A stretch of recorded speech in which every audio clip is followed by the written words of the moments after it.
নমস্কার, মাই creation my style এই চ্যানেলে আপনাদের স্বাগত জানাই।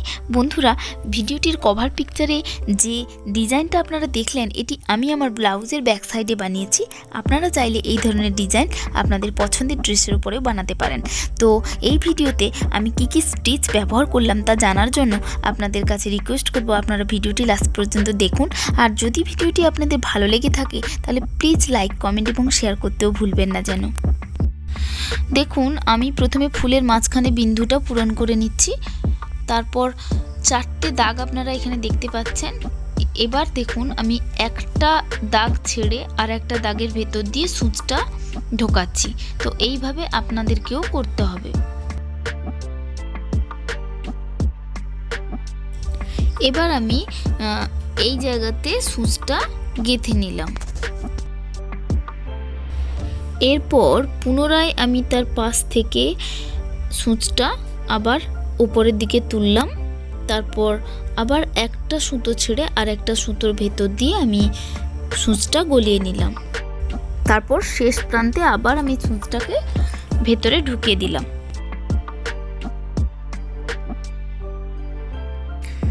আবার আগের মতো যেখানে ঢুকিয়েছিলাম তার পাশ থেকেই আমি আবার সূচটা উপরের দিকে তুলে একটা সুতো ছেড়ে আর একটা সুতোর ভেতর দিয়ে সূচটা গলিয়ে নিয়ে দেখুন ওই জায়গাতে আবার আমি সূচটাকে নিচের দিকে গেঁথে নিচ্ছি।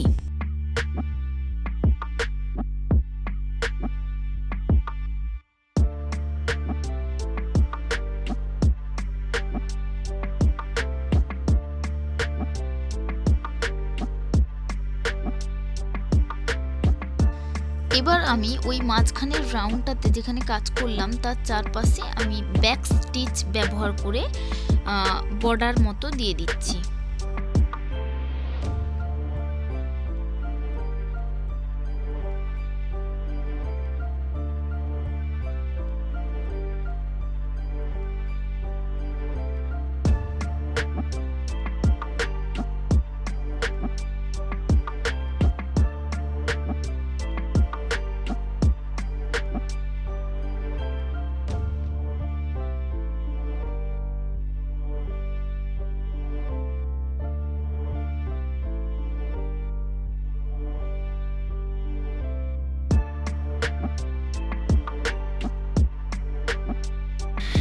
এরপর এই দ্বিতীয় রাউন্ডে দেখুন আমি আবার চেন স্টিচ ব্যবহার করছি।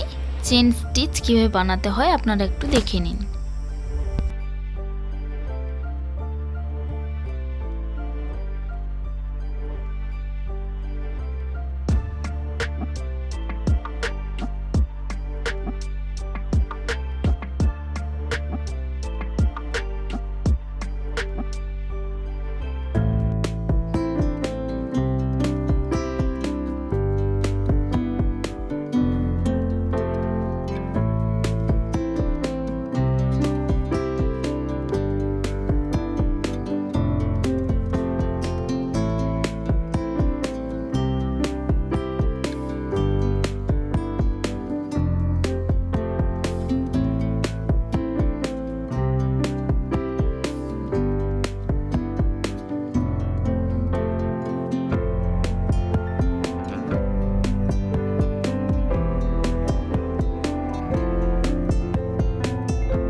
আমি এই ফুলের পাপড়িগুলো বানানোর জন্য চেন স্টিচ ব্যবহার করছি আগের মতোই।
এখন ফুলের ভেতরের অংশগুলো ফিল আপ করছি কিভাবে সেটা দেখুন।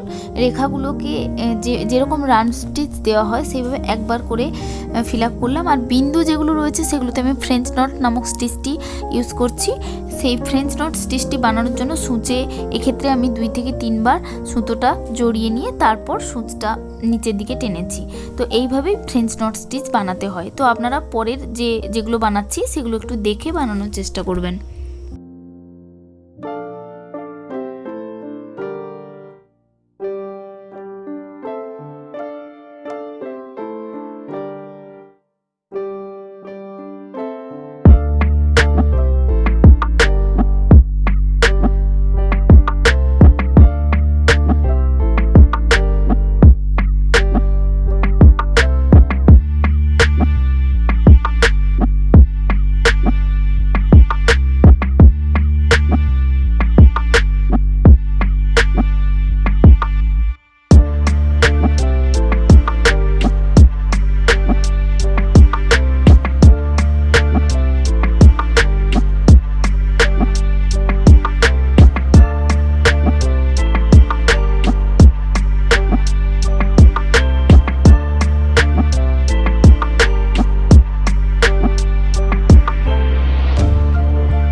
দেখুন এখানে আমি স্লিপ স্টিচ ব্যবহার করছি। কিভাবে বানাচ্ছি সেটা আপনারা একটু দেখলেই বুঝতে পারবেন। তো সেইভাবে দেখে দেখে করার চেষ্টা করবেন।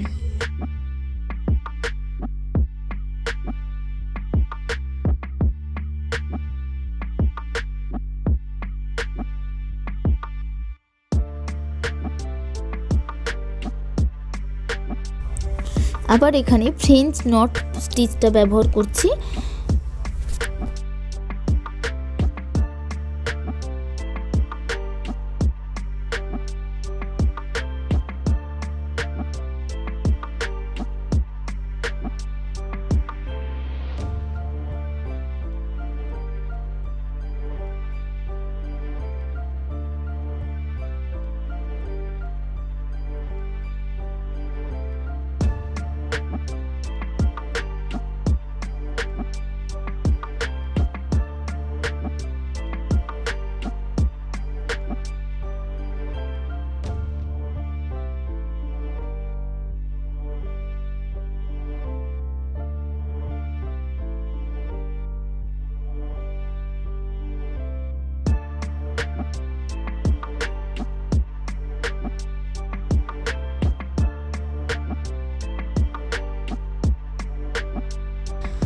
দেখুন এরপর আমি যে অংশগুলো করছি এই রেখাগুলো কিন্তু স্লিপ স্টিচ ব্যবহার করে করছি।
এরপর দেখুন এই যে অংশগুলো আমি বানিয়েছি এগুলো সবই সাটিন স্টিচ ব্যবহার করেছি।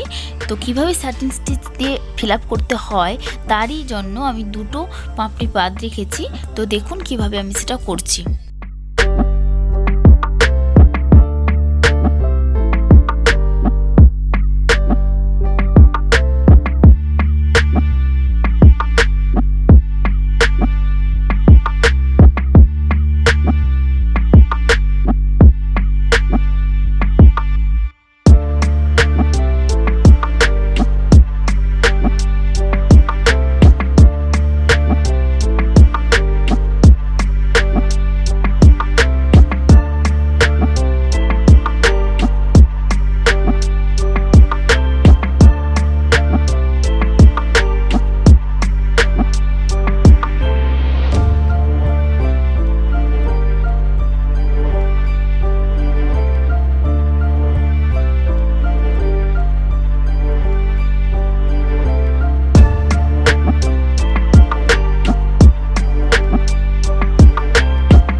ভিডিওটি আজকের মতো এই পর্যন্ত। এটি ছিল ভিডিওটির ফার্স্ট পার্ট, তাই সেকেন্ড পার্টটি দেখার জন্য আপনাদের কাছে আমি অনুরোধ জানাবো।